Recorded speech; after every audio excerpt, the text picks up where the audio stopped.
CM Dhami ने वैश्विक निवेश सम्मेलन पर किया मंथन। निवेश की संभावनाओं के दृष्टिगत सीआईआई समूह से मंथन। उत्तराखंड के विकास की प्रतिबद्धता का दिया आश्वासन। सीएम धामी ने की केंद्रीय मंत्री आरके सिंह से मुलाकात। केंद्र से 400 मेगावाट बिजली देने पर बनी सहमति।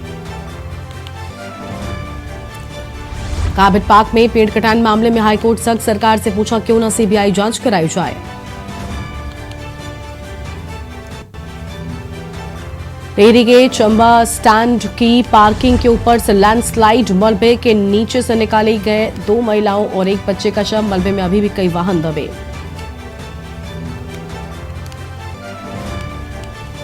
मूसलाधार बारिश से सड़कें बनी तालाब। टपकेश्वर मंदिर के प्रवेश द्वार पर आया मलबा। देर तक बंद रही आवाजाही।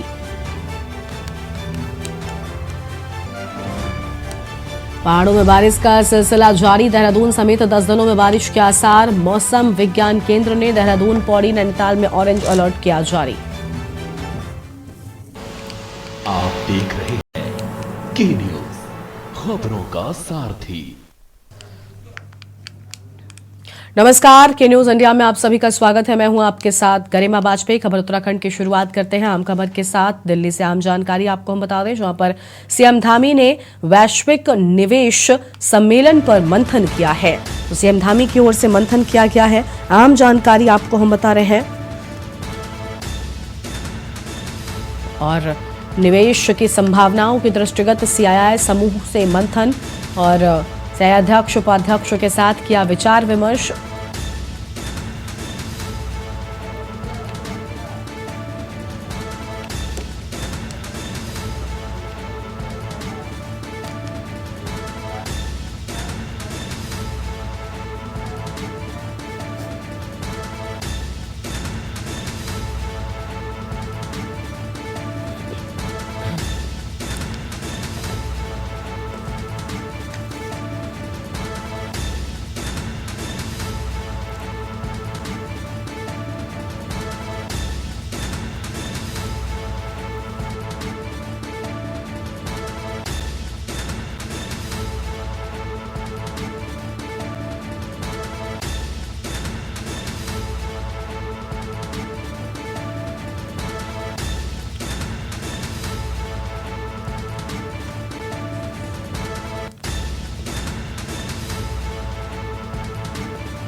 आगे बढ़ते हैं खबरों की ओर। टिहरी से अगली खबर आपको हम बता दें, जहां पर चंबा टैक्सी स्टैंड की पार्किंग के ऊपर से लैंडस्लाइड। 2 महिलाओं समेत एक बच्चे का शव मलबे से निकाला गया है।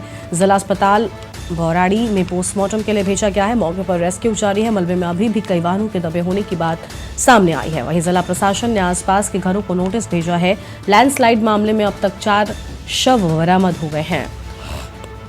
तो मौके पर रेस्क्यू जारी है। मलबे में अभी भी कई लोगों के दबे होने की बात सामने आई है। टिहरी से खबर, चंबा टैक्सी स्टैंड की पार्किंग के ऊपर से लैंडस्लाइड हुआ है और 2 महिलाओं समेत एक बच्चे का शव मलबे से निकाला गया है। तो 2 महिलाओं समेत एक बच्चे का शव मलबे से निकाला गया और यह हम जानकारी आपको हम बता रहे हैं।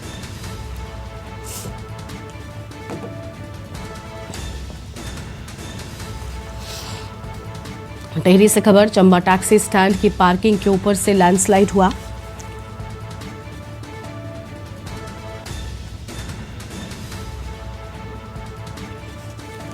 जिला अस्पताल बौराड़ी में पोस्टमार्टम के लिए भेजे जाने की बात सामने आई है और मौके पर रेस्क्यू जारी है। मलबे में अभी भी कई वाहनों के दबे होने की बात सामने आई है। तो अभी भी कई वाहनों के दबे होने की बात सामने आई है और यह हम खबर आपको हम बता दें।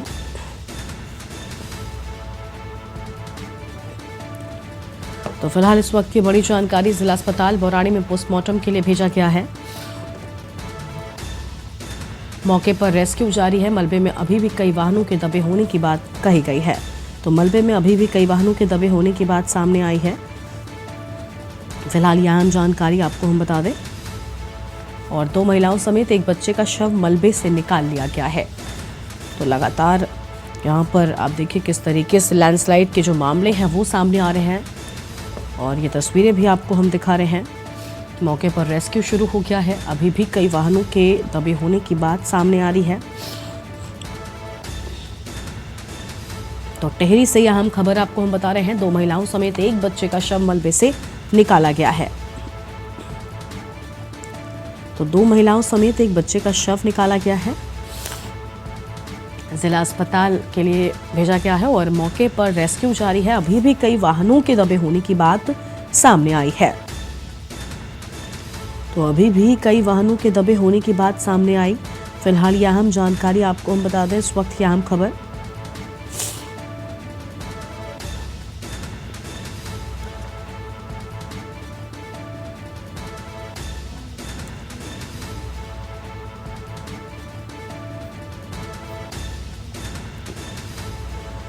तो फिलहाल ये अहम जानकारी आपको हम बता दें, जहां पर अभी भी कई वाहनों के दबे होने की आशंका है और 2 महिलाओं समेत एक बच्चे का शव निकाला गया है। जिला अस्पताल बौराड़ी में पोस्टमार्टम के लिए भेज दिया गया है।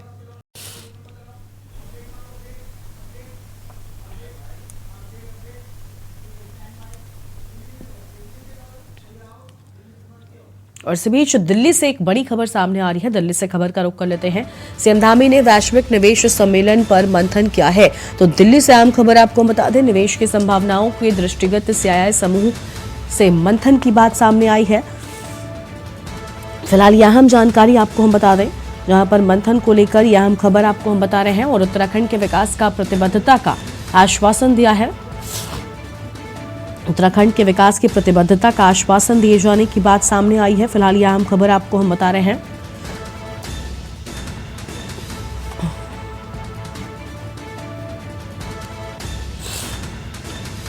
विकास प्रगति के लिए मिलेगा अनुकूल माहौल और यह अहम जानकारी आपको हम बता दें, इस वक्त की अहम खबर।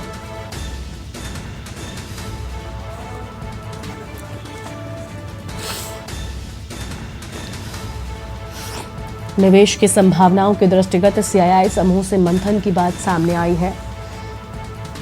सीआईआई अध्यक्ष उपाध्यक्ष के साथ विचार विमर्श किया गया है।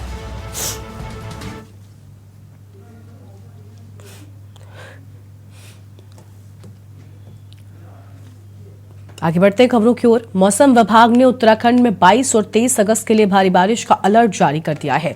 मौसम विभाग ने आज देहरादून, टिहरी, पौड़ी, नैनीताल और बागेश्वर जिलों में भारी से भारी बारिश का ऑरेंज अलर्ट जारी किया है। मौसम विभाग के निदेशक डॉक्टर विक्रम सिंह ने बताया है कि 23 और 24 अगस्त के लिए उत्तराखंड के 7 जिलों टिहरी, देहरादून, पौड़ी, बागेश्वर, नैनीताल, चंपावत और ऊधम सिंह नगर के लिए बहुत से ज्यादा बारिश का रेड अलर्ट जारी किया गया है। उधर आपदा प्रबंधन विभाग ने इन 7 जिलों के डीएम को मंगलवार और बुधवार को लेकर अलर्ट जारी कर दिया है।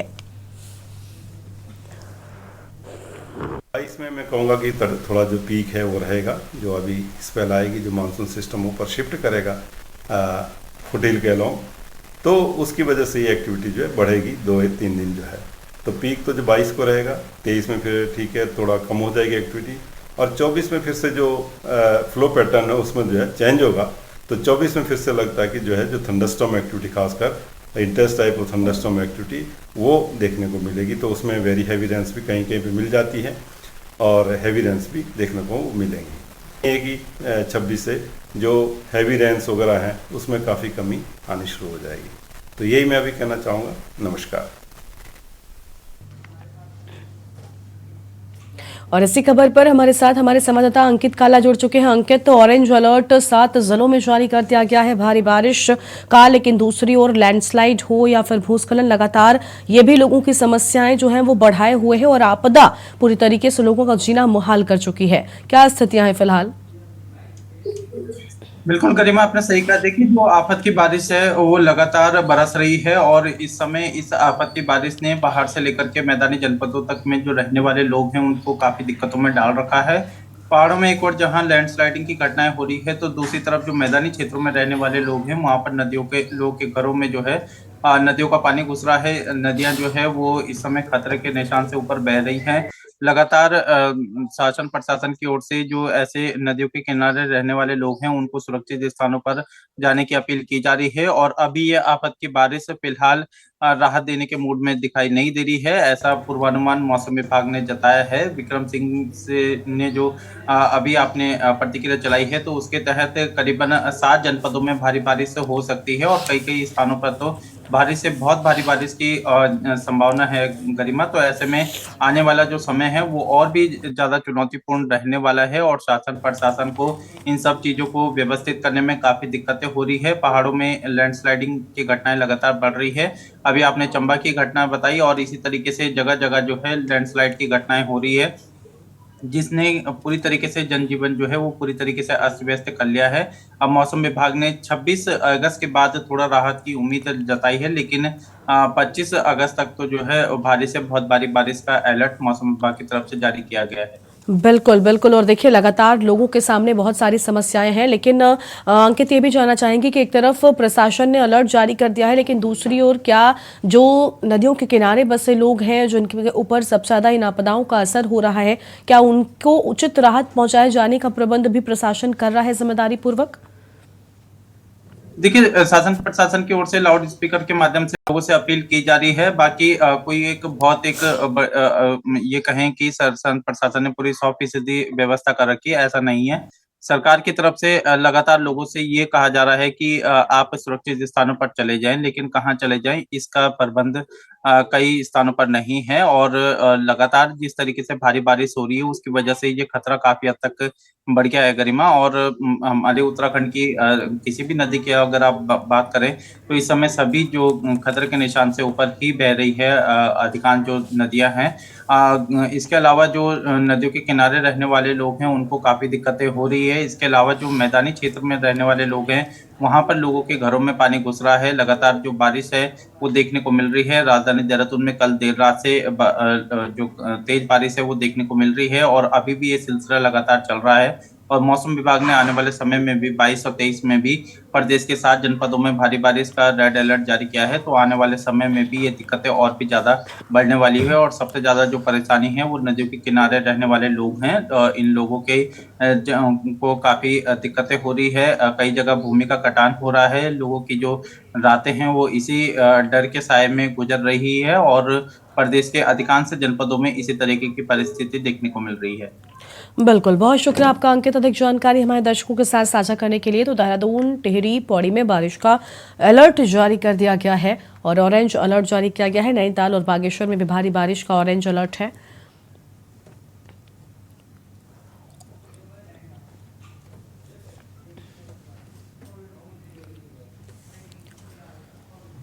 और अगली खबर देहरादून से आपको हम बताते हैं, जहां पर सैन्य कल्याण मंत्री गणेश जोशी ने श्रद्धांजलि दी है। लेह में सैन्य वाहन दुर्घटना में 9 सैनिक हुए थे शहीद। हादसे में सेना के 2 जेसीओ और 7 जवान शहीद हुए थे।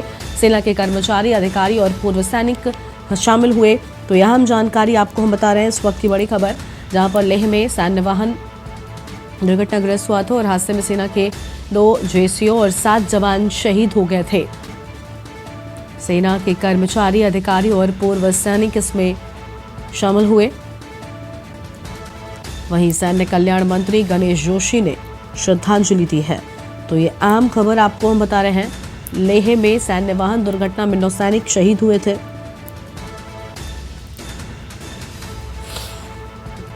हादसे में सेना के 2 जेसीओ के कर्मचारी, अधिकारी और सभी लोगों के शामिल होने की बात सामने आई है। सैन्य कल्याण मंत्री गणेश जोशी ने इस बात की मौजूदगी रही है और लेह में सैन्य वाहन दुर्घटना में 9 सैनिक शहीद हो गए थे।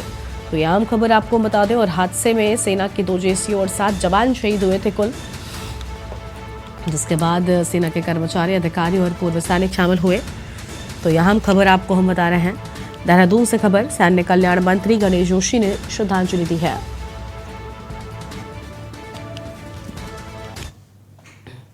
और उत्तरकाशी से आपको अहम खबर बता दें, जहां पर यमुना नदी तट में डूबा बुजुर्ग व्यक्ति। पूजा अर्चना के दौरान पैर फिसला था। महाराष्ट्र का रहने वाला था बुजुर्ग व्यक्ति और बटकोट पुलिस व एसडीआरएफ की खोज में पुलिस जुटी हुई है। पूजा अर्चना के दौरान पैर फिसला था। महाराष्ट्र का रहने वाला था बुजुर्ग व्यक्ति। अहम जानकारी आपको हम बता दें कि बुजुर्ग व्यक्ति महाराष्ट्र का रहने वाला था। बटकुट पुलिस व एसडीआरएफ की खोज में पुलिस जुटी हुई है। उत्तरकाशी से अहम खबर आपको हम बता रहे हैं। यमुना नदी तट में डूबा बुजुर्ग। पूजा अर्चना के दौरान पैर फिसल गया था और जिसके बाद बुजुर्ग डूब गया। महाराष्ट्र का रहने वाला था बुजुर्ग व्यक्ति।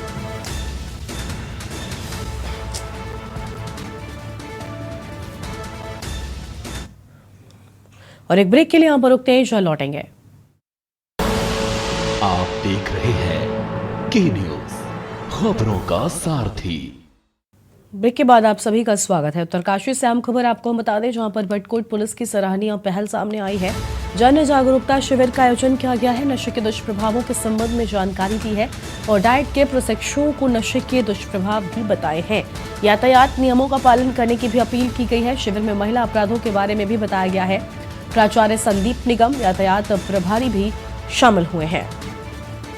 तो यह अहम खबर आपको हम बता दें, जहां पर प्राचार्य संदीप निगम, यातायात प्रभारी भी शामिल हुए और डाइट के प्रशिक्षुओं को नशे के दुष्प्रभाव बताए गए हैं। यातायात नियमों का पालन करने की भी अपील कर दी गई है।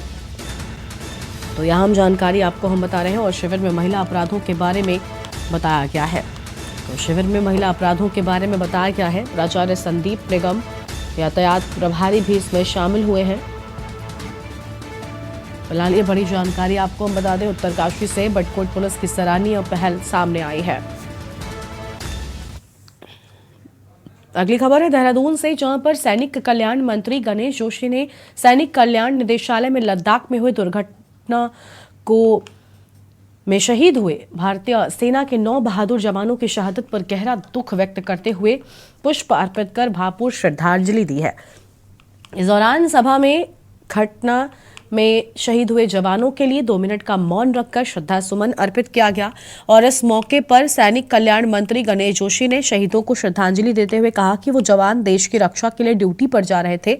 ड्यूटी के दौरान उन्होंने वीरगति प्राप्त की है। मंत्री ने कहा कि हर शहीद का सम्मान करना हर देशवासी का कर्तव्य है।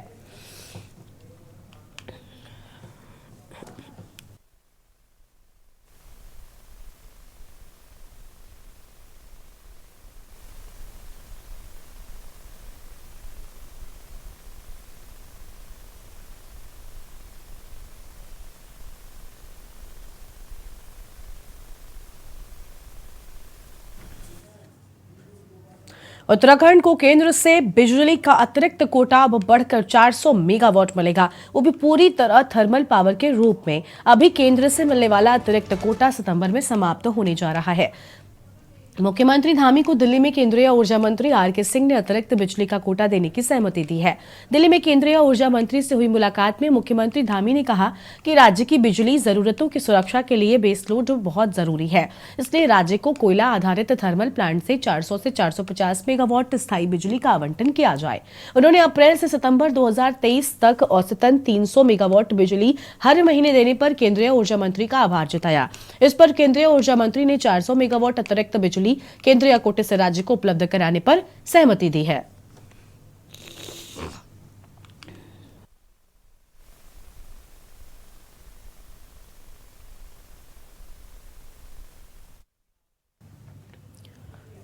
उत्तराखंड हाईकोर्ट ने कॉर्बेट क्षेत्र में 6000 पेड़ कटान और अवैध निर्माण के खिलाफ दायर जनहित याचिका पर सुनवाई हुई।